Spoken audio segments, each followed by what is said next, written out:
Бүгінгі тақырып сұрақ қою әдебі. Сен мұғалімге сұрақ қойғың келді. Қалай бастайсың? Ойланып көр. Апай деп айқайлайсың ба? Әлде қолыңды көтеріп, кешіріңіз, сұрақ қоюға болады ма деп жауап бересің бе? Әр сөздің өзіндік әдебі бар.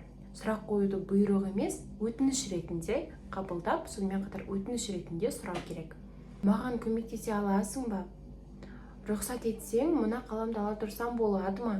Сынды сөздер адамға, досыңа әрдайым жақсы қарым-қатынас орнатуға көмектеседі. Бұндай әдепті сөздермен тек қана ортаңда ғана емес, кез келген жерде, кез келген қоғамда үлкен кісілерге, кіші өзіңнен жастағы жігіт.